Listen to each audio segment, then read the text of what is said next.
Bonjour à tous. Donc, dans notre dernière vidéo, nous avions réalisé notre première application .NET, donc un petit formulaire qui était constitué de 2 textbox et d'un bouton. Nous avions appris comment il était possible de s'enregistrer à l'événement clic d'un bouton et d'utiliser la propriété texte pour récupérer et modifier le texte, donc les strings qui étaient contenus ou que nous voulions afficher à l'intérieur d'un textbox. Donc aujourd'hui, nous allons continuer cet apprentissage en démontrant des nouvelles techniques.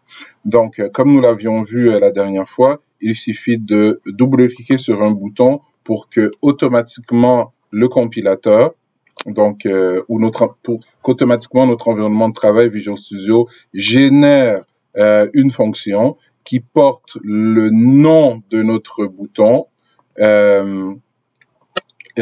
plus le nom de l'événement auquel on s'est enregistré. Mais que se passe-t-il si je veux répondre à un autre événement que l'événement clic de mon bouton? Donc, retournons dans notre interface usager, refaisons apparaître le panneau de propriété de notre bouton en cliquant sur le bouton droit pendant que ce dernier est sélectionné. Donc, le panneau de propriété apparaît et en haut du panneau de propriété, on voit un petit éclair. Le petit éclair qui nous donne accès aux différents événements auxquels peut répondre ou aux différents événements que peut générer le bouton et auxquels on peut réagir dans notre code C#. Donc, si je clique sur le petit éclair, je vois que nous avons déjà une fonction nommée bouton switch click qui est la fonction dans laquelle nous avons travaillé dans notre dernière vidéo. Donc, ce que nous voulons aujourd'hui, c'est montrer comment nous pouvons réagir à n'importe quel autre événement se trouvant dans la liste d'événements disponibles pour interagir avec un bouton. Donc, ce que je vais faire ici, allons-y simplement, je vais choisir des événements associés à la souris, par exemple.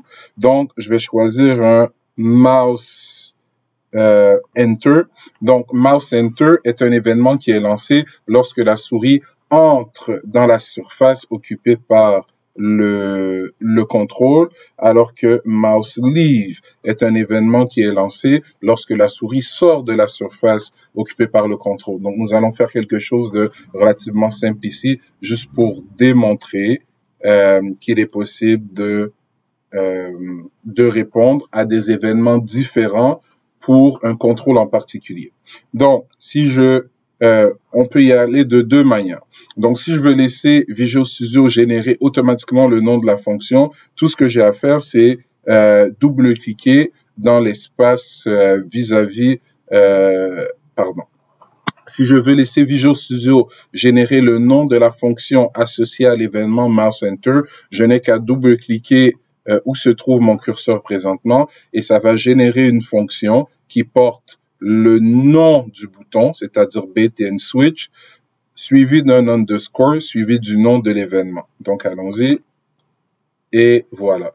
Donc, c'est à l'intérieur de cette fonction que je pourrais coder les réactions qui m'intéressent. De la même façon, si je retourne sur le même bouton et sur ses propriétés et que je vais dans la section des événements, voici la deuxième manière dont on peut s'enregistrer à un événement autre que l'événement par défaut d'un contrôle.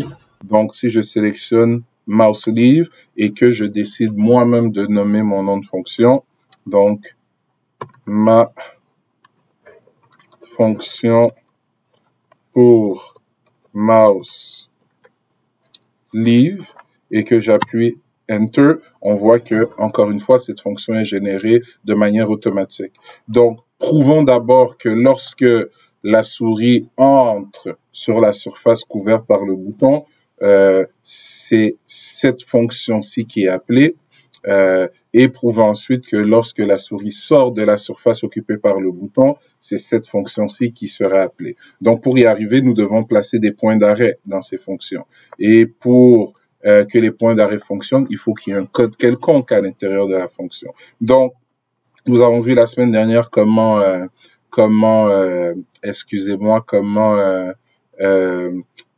manipuler des textbox en utilisant leur propriété texte. Mais si je veux manipuler un bouton, je dois connaître premièrement le nom du bouton, mais aussi connaître la propriété que je veux affecter sur ce bouton. Donc, dans les différentes propriétés d'un bouton, on a par exemple le width et le height du bouton. Donc, ce qui va se passer ici, c'est que lorsque la souris va entrer sur la surface du bouton, on va vouloir augmenter sa taille, et lorsque la souris va sortir de la surface du bouton, on va vouloir diminuer sa taille. Donc, comment allons-nous y arriver? Donc, allons-y avec le nom de notre bouton, donc btn switch. Point, on veut attaquer sa propriété width. Donc, on veut attaquer sa propriété width, et sa propriété width, donnons-lui une largeur de, ça prend quelle valeur? Donc, c'est des valeurs entières, donc des pixels entiers. On ne peut pas avoir un demi-pixel. Donc, allons-y avec, disons, 300. Et je vais recopier le même code et je vais venir le placer juste ici. Mais cette fois-ci, allons-y avec 100 tout simplement. Donc, je vais commencer par mettre un point d'arrêt ici et un point d'arrêt ici, question de pouvoir observer ce qui se passe dans notre programme. Donc, lançons l'application.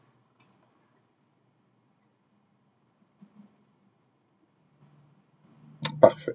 Donc, lorsque ma souris entre dans la zone couverte par le bouton, l'événement mouse enter est lancé et regardez, automatiquement, la méthode btn switch underscore mouse enter est lancée.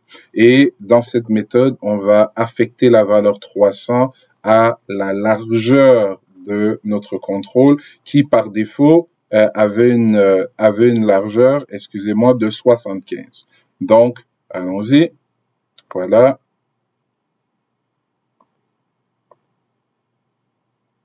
Parfait. Donc, voilà, mon bouton a maintenant une largeur de 75. Parfait. Donc, si je désactive ce point d'arrêt et je ne laisse que le point d'arrêt pour le mouse leave, relançons l'application. Donc, lorsque je passe ma souris, effectivement, le bouton prend les 300 pixels qui nous intéressent. Et lorsque je vais sortir la souris de la surface du bouton, l'événement, ma fonction pour mouse leave ou la fonction nommée ma fonction pour mouse leave qui doit être appelée lorsque l'événement mouse leave est entendu va être appelé. Et voici. Ce qui nous permet de faire quoi? Ce qui nous permet d'initialiser ou d'affecter la valeur 100 à la propriété width de notre bouton qui présentement a un width de 300. Donc, allons-y. Et voilà, le bouton est revenu à 300. Donc, si je veux y aller sans les points d'arrêt, donc retournons désactiver les points d'arrêt et donnons-nous un formulaire légèrement plus grand. Relançons l'application. Pardon. Donc, voici. Donc, ce que nous venons de faire, grosso modo, est tout simplement de démontrer comment il est possible de créer des fonctions pour répondre à des événements spécifiques pouvant être lancés par un contrôle en particulier. Nous l'avons fait avec un bouton, mais ce n'est pas différent pour un textbox. Par exemple, si nous double-cliquons sur un textbox, nous voyons que l'événement par défaut associé à un textbox est l'événement text change. Si nous allons voir les propriétés d'un textbox, et que nous nous concentrons sur ces événements, on voit que, hormis l'événement text change, il y a encore une fois une multitude d'événements auxquels on peut répondre. Donc, l'événement text change est un événement qui se produit dès qu'il y a un changement une modification dans les caractères qui sont insérés dans notre textbox. Donc, une image vaut 1000 mots. Donc, regardez ce que nous allons faire. Chaque fois que l'événement text change est entendu, nous allons afficher dans, disons, le deuxième text box, le texte contenu dans le premier. Ça va donc, ce qui veut dire que nous n'aurons plus besoin d'appuyer sur que nous n'aurons pas besoin d'appuyer sur notre bouton, puisque c'est l'ajout d'un nouveau caractère dans notre text box qui appellera la méthode ou la fonction dans laquelle nous essaierons de prendre ce fameux texte et de l'afficher dans notre deuxième text box. Donc, allons-y. Je vais aller comme ceci. TXT val1, qui est notre premier textbox, point texte. Et le texte que je récupère ici, je veux faire quoi avec? Je veux l'insérer dans le deuxième textbox. Donc, TXT, excusez-moi, donc, TXT val2, point texte. Voilà. Donc, si je relance l'application, donc évidemment, l'événement mouse enter, mouse leave est toujours fonctionnel.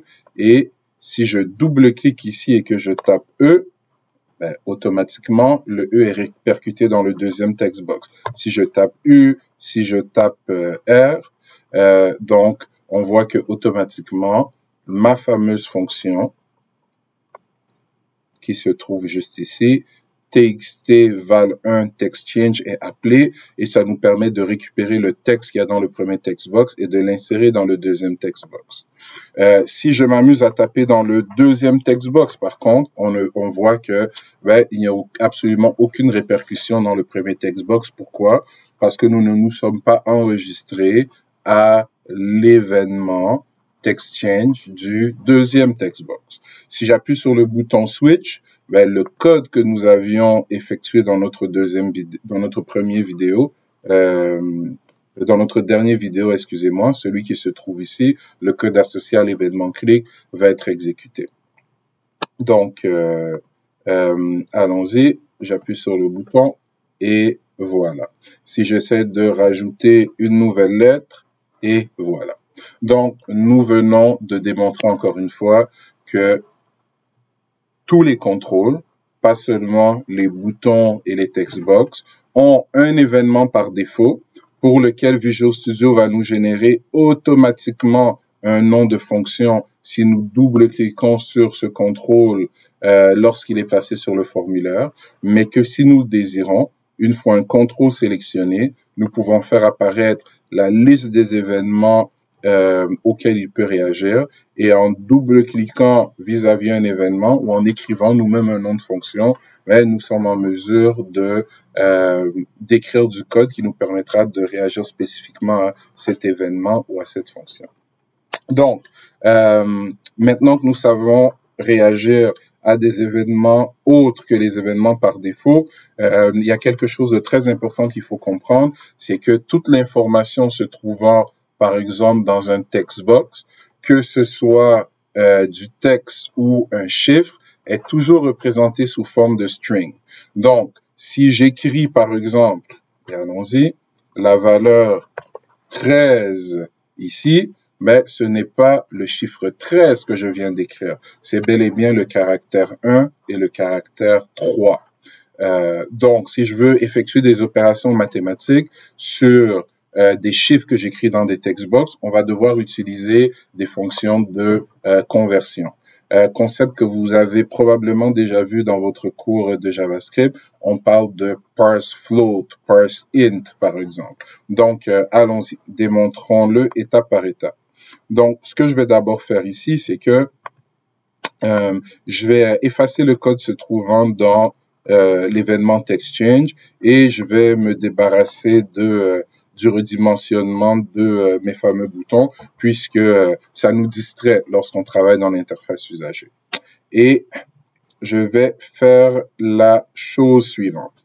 Si j'écris un chiffre dans mon premier text box et que ce chiffre est un nombre entier, normalement, je devrais avoir besoin d'une variable de type integer pour récupérer ce fameux nombre.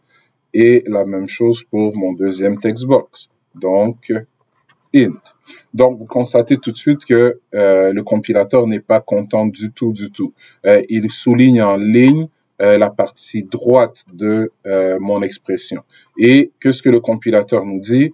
Cannot implicitly convert type string into int. Donc, le compilateur ou Visual Studio nous dit que la propriété texte d'un textbox nous retourne une string et nous avons réservé de l'espace en la variable V1 pour stocker un nombre entier. Donc, il nous faut être en mesure de prendre la string qui se trouve ici et la convertir en un nombre entier afin que V1 puisse la contenir. Et comment peut-on faire cette conversion en .NET? C'est relativement simple. Il suffit d'écrire convert.to et on a accès à toute une série de fonctions de conversion. Donc, convert to string, convert to boolean, convert to byte, convert to chart, convert to date and time, convert to double. Ce qui va nous intéresser ici, c'est convert to int. Et on voit qu'on a plusieurs versions de cette fonction, tout simplement parce qu'on est capable de représenter sur Windows un nombre entier sur 8 bits, 16 bits, 32 bits, 64 bits, etc., etc. Donc, je vais choisir la version 16. C'est une fonction. Donc, elle va recevoir en paramètre une string. Et si on est capable de convertir cette string en un nombre entier, la conversion sera faite. Si on n'est pas capable de convertir une string en un nombre entier, il va y avoir une erreur qui va être générée, une erreur qu'on appelle une exception et notre application va planter. Donc, je vais vous montrer aussi dans quelques secondes comment éviter que votre application plante en utilisant ce qu'on appelle de la gestion d'exception. Donc, faisons notre deuxième conversion. Convert.to int 16 encore une fois. Et voilà. Donc, de la même façon, ici, on a une erreur. Pourquoi? Parce que V1 et V2 sont maintenant des integers. Par contre, la propriété texte ici s'attend toujours à recevoir une string. Donc, on doit aussi effectuer la conversion contraire. Et on peut le faire de deux manières. Voici la manière la plus simple. Lorsqu'on a un nombre entier ou un booléen, ou en fait n'importe quel type de données .NET, peut être converti en son équivalent textuel en faisant point et en appelant la méthode toString. Une autre façon de convertir serait d'y aller de la manière suivante. Convert.to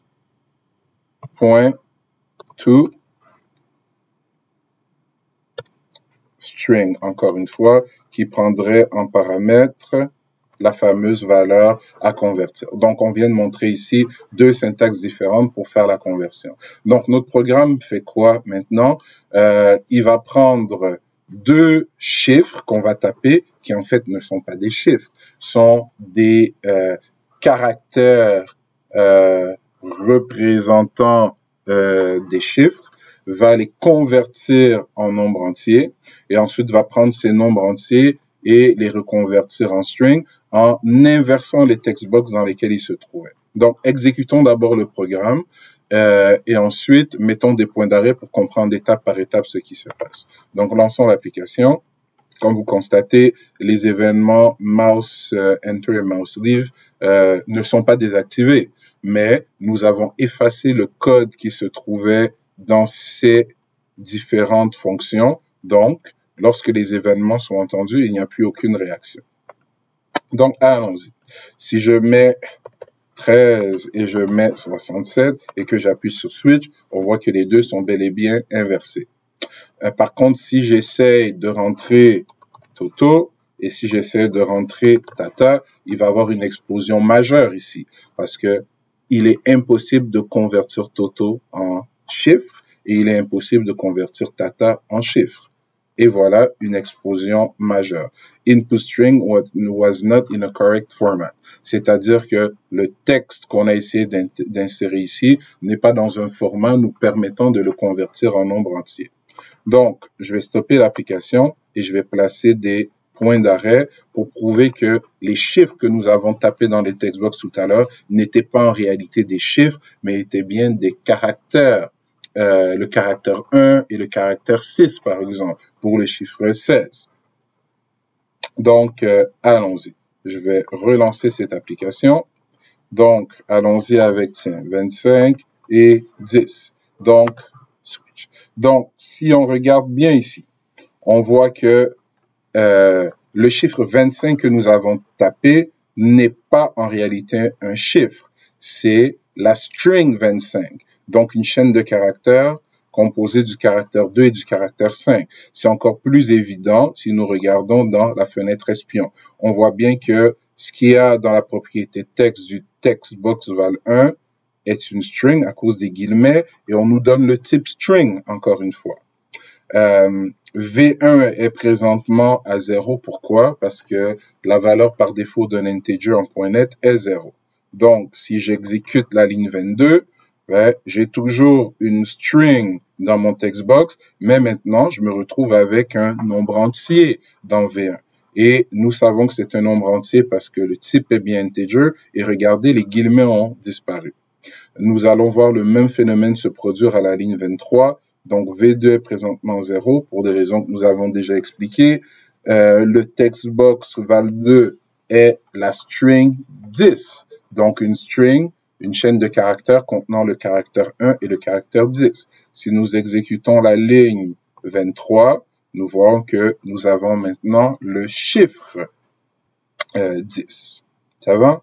Donc, V2 contient le chiffre 10 et ici, nous avons la chaîne de caractères 2 et 5. Nous voulons convertir le chiffre 10 en chaîne de caractères 1 et 0 et l'utiliser pour écraser la chaîne de caractères 2 et 5. C'est ce que nous allons faire dans quelques secondes en exécutant la ligne 25. Et voilà, nous avons maintenant ici la chaîne de caractères 1 et 0, alors que ici, nous avons le chiffre 10. Et le même phénomène va se produire ici. Nous avons le chiffre 25 que nous voulons convertir en chaîne de caractères 2 et 5 pour venir écraser la chaîne de caractères 1 et 10. Et c'est ce qui va se produire maintenant. Donc, la chaîne de caractères 2 et 5 que nous avons obtenu en convertissant le chiffre 25. Donc, nous avons fait la démonstration avec des nombres entiers, mais je crois que, comme nous l'avons mentionné tout à l'heure, il existe toute une série de fonctions de conversion. Convert to int, convert to double, convert to booléen. À vous de les utiliser quand le besoin se fait sentir. Maintenant, nous avons créé ce que nous appelons une exception tout à l'heure. Donc, un cas le compilateur, avec lequel le compilateur ne sait pas quoi faire. Par exemple, si je mets un A commercial et je mets Toto. Donc, évidemment, A commercial ne peut pas être converti en un chiffre et Toto non plus ne peut pas être converti en un chiffre. Donc, si j'essaie d'exécuter la ligne suivante, A commercial ne pourra jamais trouver un équivalent integer.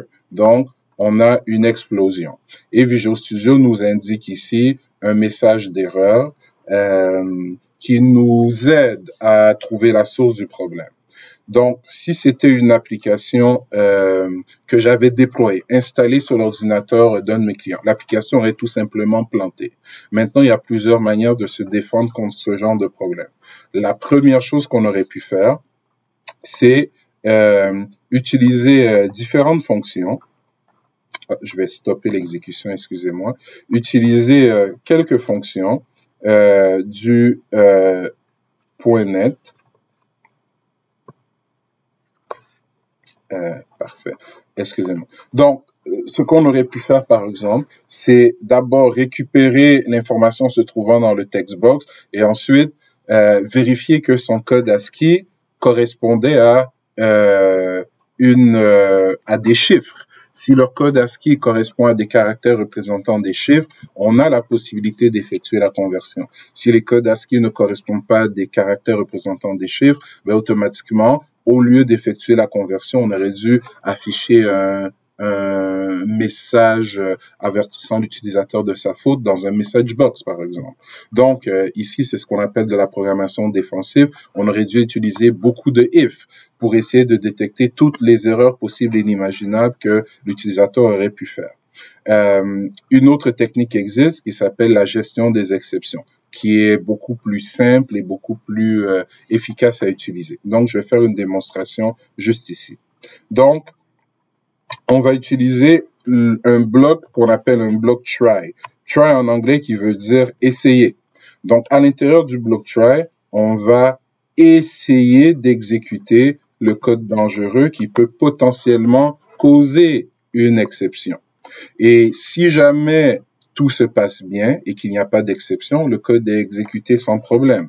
Si jamais il y a un problème et qu'une exception est générée, on va avoir besoin du bloc catch, catch qui signifie attraper, et on va attraper ce qu'on appelle une exception. Donc, on va attraper une variable qui nous est passée en paramètre par le système d'exploitation et qui contient le fameux message d'erreur que nous avons vu tout à l'heure. Qu'est-ce que nous voulons faire avec ce message d'erreur? C'est notre choix. On peut l'afficher dans un label qui se trouve dans l'interface usager. On peut l'afficher dans un message box. Ici, je vais utiliser le message box. Donc,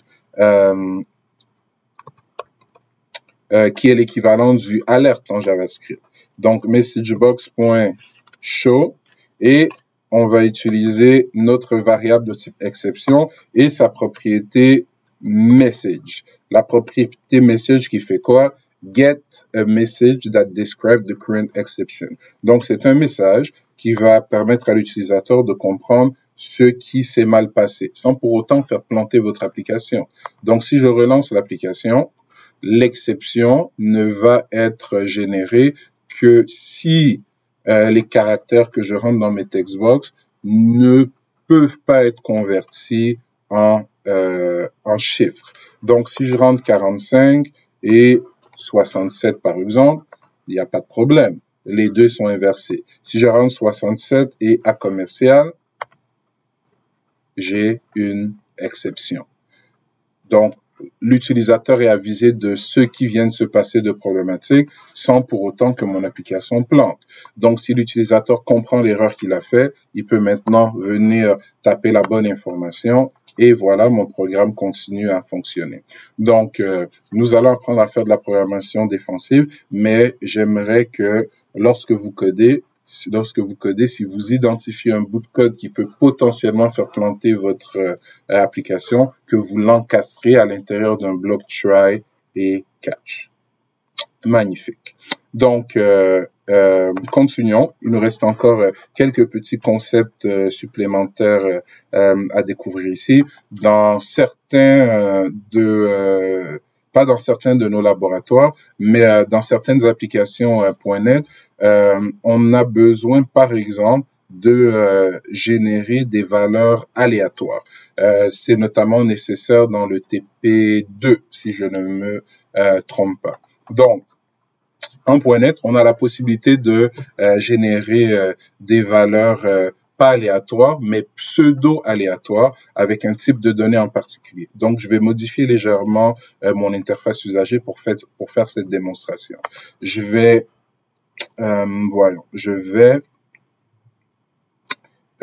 rajouter un nouveau bouton à mon interface usager. Ça va, ce bouton, je vais le poser juste ici. Et sur le panneau de propriété, je vais aller donner un texte à ce bouton. Donc, disons next val, parce que, ou plutôt tirer une valeur. Ça va? Donc, on tire une valeur et ce bouton, donnons-lui un nom. Donc, bnt-valeur. Et juste à côté de ce bouton, on va aller mettre un contrôle que nous n'avons pas encore utilisé, un label. En parallèle, je tiens à vous rappeler que sur Omnivox, nous avons déposé déjà il y a quelques cours 2 documents, contrôle de base 1 et contrôle de base 2. Donc, ils sont des documents que vous deviez consulter dans lesquels on fait la présentation de plusieurs des contrôles standards se trouvant dans la boîte à outils. Donc, les checkbox, les boutons radio, les checklist box, les combo box, les picture box. Donc, je ne vais pas démontrer l'utilisation de ces contrôles dans des vidéos puisque j'ai pris la peine de les expliquer étape par étape dans ces documents. Et vous êtes responsable d'avoir lu les documents et de savoir comment les utiliser. Donc, mon label, allons ici modifier son texte. Donc, pour l'instant, je ne veux rien dans mon label. Je vais afficher un petit point. Et le label, donnons-lui un nom, LBL Val, tout simplement. Donc, voici ce que je vais implémenter. Je veux que chaque fois que je clique sur le bouton, j'ai une nouvelle valeur aléatoire qui soit générée entre 1 et 10, par exemple. Donc, on va s'enregistrer à l'événement clic de notre bouton en double-cliquant dessus tout simplement, puisque l'événement clic, on l'a déjà vu, est l'événement par défaut associé à un bouton. Donc, quel est le type de données .NET qui nous permet de générer des valeurs aléatoires? Ouais, c'est le type de données random. Ça va? Comme on le voit ici, represent a pseudo-random number generator. Donc, ce type de données nous permet nous fournir les mécanismes pour générer des nombres non pas aléatoires, mais pseudo-aléatoires. Pseudo-aléatoire, ça veut dire quoi? Ça veut dire que ça va être une suite de nombres qui va avoir l'air aléatoire, mais qui en réalité est basée sur une formule mathématique. Si elle est basée sur une formule mathématique, ça veut dire qu'on peut la prédire, donc elle n'est pas totalement aléatoire. Mais nous allons découvrir une petite méthode pour rendre notre séquence de nombres complètement aléatoire ici. Donc, allons-y, random. Donc, c'est le type de données, mais il me faut un nom de variable. Je vais l'appeler aléa et on va initialiser cette variable en faisant un new random. Ça va? Donc, la syntaxe ici est un peu différente de ce qu'on a eu l'habitude de faire quand on déclarait d'autres variables, où on avait tout simplement le type de données et le nom de la variable suivi de égal et suivi de la valeur avec laquelle on voulait initialiser. Mais, pour les besoins de la cause, regardez le code suivant. Donc, int a égale 25.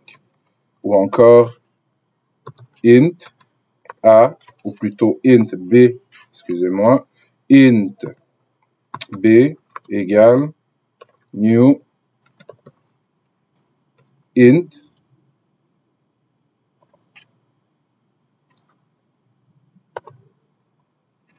« 28 » par exemple, point virgule, excusez-moi, new i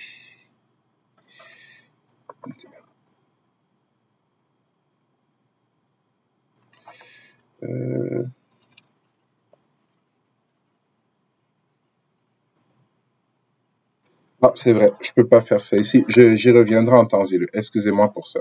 Donc, continuons avec notre variable random. Donc, que fait cette ligne? Ça crée une variable me permettant de générer des nombres aléatoires.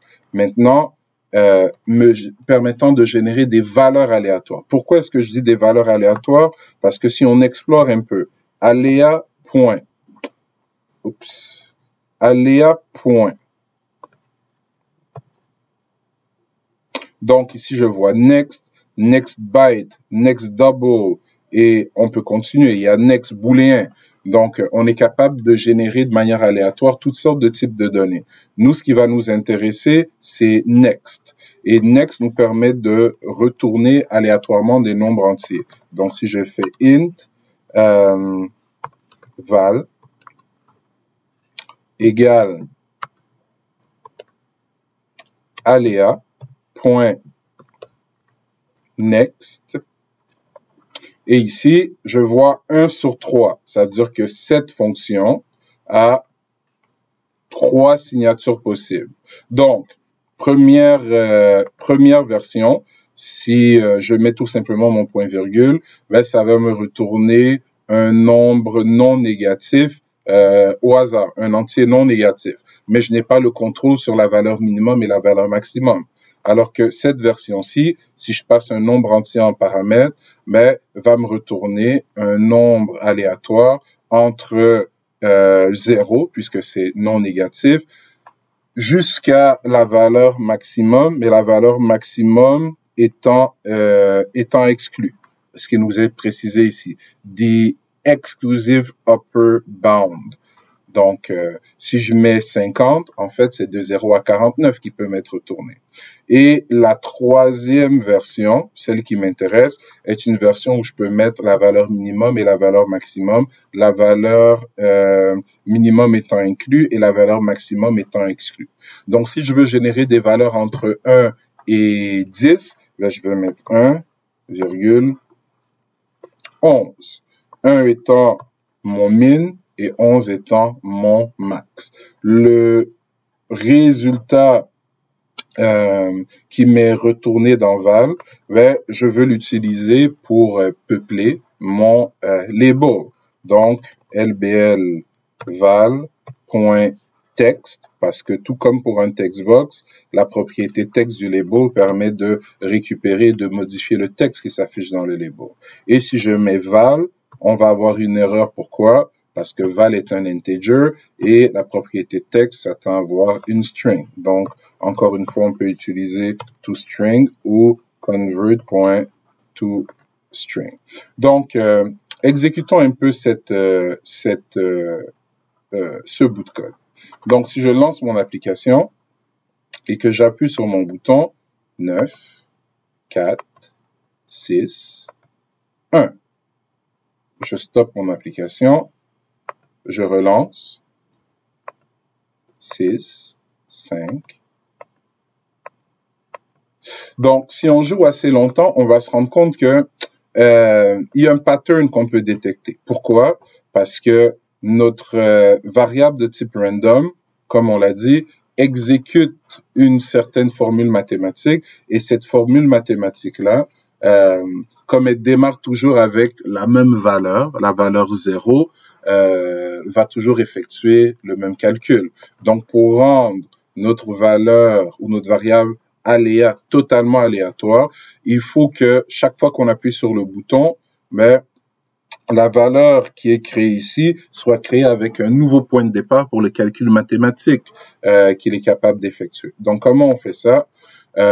Il faudrait qu'on soit capable d'insérer ici un chiffre différent chaque fois. Donc, la manière simple de faire ça est d'aller récupérer la valeur actuelle en millisecondes de l'horloge de votre ordinateur.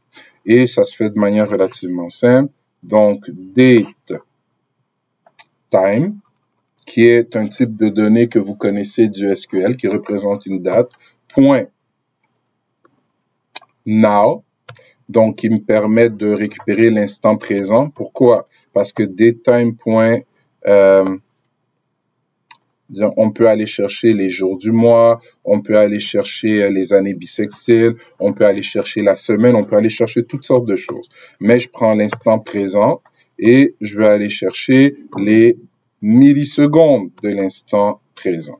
Donc, je suis garanti que dans ce qu'on appelle mon constructeur ici, qui reçoit la valeur basée sur laquelle mon calcul de valeur aléatoire va se faire, ben, je suis certain que chaque fois que j'appuie sur le bouton, mon horloge est à une milliseconde différente, donc le calcul généré va être différent. Donc, si je mets mon point d'arrêt juste ici et que je relance cette application, j'appuie la première fois et pour l'instant, on a 0. Si on donne un petit coup, on a la valeur 6. Donc, on exécute, la valeur 6 apparaît dans notre label, on clique une autre fois, on génère, cette fois-ci, on a la valeur 3, ainsi de suite. Donc, en résumé, nous venons de voir que en point net, excusez-moi, en .NET. Le type de données nous permettant de créer des valeurs, de générer aléatoirement des valeurs et le type de données random, que pour s'assurer que les valeurs générées soient vraiment complètement aléatoires, il faut donner une valeur de départ différente à notre variable de type random chaque fois qu'on veut l'exploiter, que les variables de type random possèdent plusieurs fonctions, next, next double, next string, next bool, et que chacune de ces fonctions a plusieurs variantes. La méthode ou la fonction next, par exemple, a 4 variantes. Nous avons utilisé la 4e qui reçoit la valeur minimum de la plage qu'on veut générer et la valeur maximum de la plage qu'on veut générer. À noter que la valeur maximum est exclue dans la plage. Dernier concept ici, si je veux faire des calculs mathématiques, calculer par exemple des racines carrées, des puissances, des sinus, des cosinus, il doit exister un outil en .NET ou une librairie qui me permet déjà d'effectuer ces calculs. Et effectivement, ça existe. C'est un type de données particulier, un type de données qui s'appelle math, donc M-A-T-H, point, et j'ai accès directement à toutes les fonctions trigonométriques et mathématiques standards, en plus des constantes mathématiques standards. Donc, pi, par exemple, qui est 3.1416 et des poussières, ou encore des sinus hyperboliques, des tangentes hyperboliques. Je peux trouver des valeurs absolues, l'arc cosinus, l'arc sinus. Faisons un exemple simple. Ça va? Donc, disons que, allons-y comme ceci, disons que, allons-y, je vais me déclarer des variables de type double, base, B, 2, ça va, et ensuite, double, E pour l'exposant, 3. Donc, 2 à la 3, ça fait 8 aux dernières nouvelles. Donc, le B est la base de mon exposant et le E est, pardon, le B est la base et E est l'exposant. Donc, ce que je vais faire, double, le résultat, et je vais faire ceci. Donc, je vais faire math.par, qui est la fonction de la classe ou du type de données math qui me permet de monter une base à un certain exposant. Donc, ça s'utilise comment? Et on voit pourquoi j'ai déclaré des variables double, c'est que cette fonction par s'attend à recevoir des doubles en paramètres. Donc, si j'avais passé des integers, ça m'aurait généré une erreur. Donc, je vais faire 2 à la 3, donc 2,3. 2 est la base et 3 est l'exposant auquel je veux monter cette base. Donc, le résultat devrait normalement être 8. Si je mets un point d'arrêt et que j'exécute, excusez-moi, il semble que nous ayons des erreurs. Ah!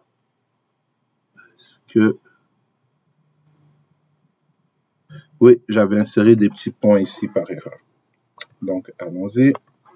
Qu'est-ce qui se passe?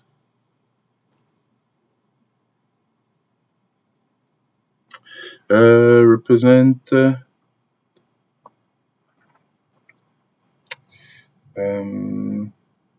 ah, d'accord, point 0 et point 0. Ça devrait être mieux. Qu'est-ce que notre compilateur n'aime pas? Donnez-moi quelques secondes. Et évidemment, la base et l'exposant. Voilà, et E, oui, et présentement, nous avons encore une erreur parce que le E qui est ici rentre en conflit avec le E qui se trouve là. Donc, j'avais deux variables locales portant le même nom dans le même bloc de code. Donc, je vais changer mon E pour EXP, tout simplement. Donc, EXP, nous ne devrons plus avoir aucune erreur. Donc, lançons l'application. Donc, parfait. Donc, présentement, B vaut 2, l'exposant vaut 3, res vaut 0, mais si nous exécutons, res vaut maintenant 8. Donc, j'ai fait la démonstration avec par, mais si je voulais par exemple effectuer une racine carrée, donc allons-y, math.sqrt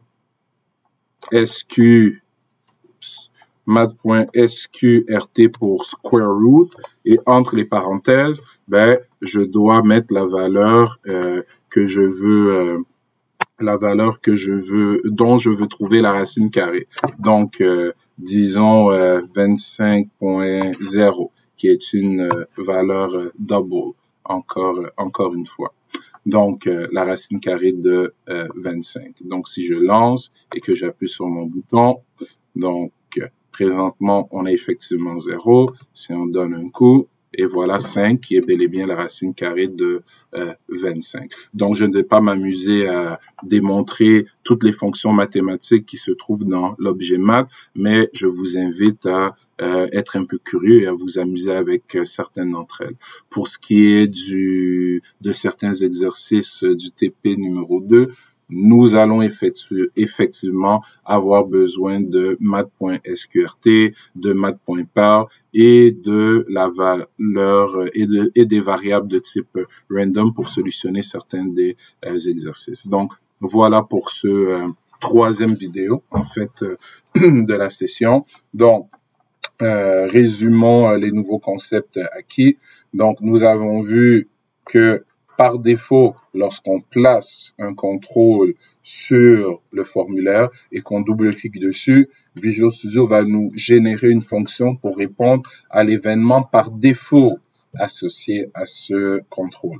Pour les textbox, c'est l'événement TextChange. Pour les boutons, c'est l'événement click. Si je prends un autre contrôle, disons un checkbox, et que je double-clique dessus, ben, c'est l'événement check-change et non text-change.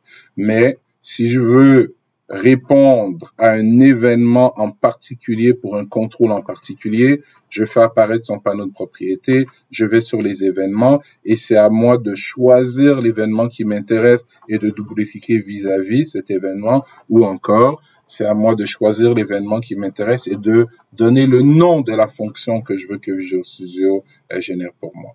Donc ensuite, nous avons vu comment nous pouvions effectuer des conversions. Donc, nous avons vu comment convertir des strings en integer et des integers en string de manière différente. Je ne vais pas faire l'exemple avec tous les types de données possibles. Pourquoi? Parce que la séquence, l'idée reste la même. Si la valeur qui se trouvait dans mon textbox était un double, 25.3 ou 25,3, je devrais avoir ici une variable de type double et ce serait un convert.toDouble. Ensuite, on a vu que lorsqu'une conversion était impossible, Visual Studio allait générer une exception. Donc, au lieu de commencer à faire toutes sortes de if pour essayer de prédire toutes les bêtises que notre utilisateur pourrait faire, ben, on a présenté ce qu'on appelle la gestion d'exception. Donc, le fait de mettre le code potentiellement dangereux à l'intérieur d'un bloc try qui s'exécute sans problème s'il n'y a pas d'exception. Et si jamais il y a une exception, ben, l'exception est attrapée dans une variable de type exception, dans un bloc catch. Et dans le bloc catch, ben, on peut traiter l'exception sans que notre programme plante. Donc ici, j'avais choisi d'afficher le message d'erreur qu'il m'a envoyé par Visual Studio dans un message box, mais j'aurais pu le mettre dans un label, dans un text box ou autre. Et pour finir, nous avons vu que les variables de type random nous permettent de générer des nombres aléatoires et que le type de données math contient différentes fonctions et constantes mathématiques que nous pouvons utiliser pour faire des calculs. Donc, ce sera tout pour cette vidéo. Mes chers amis, bonne soirée et à la prochaine.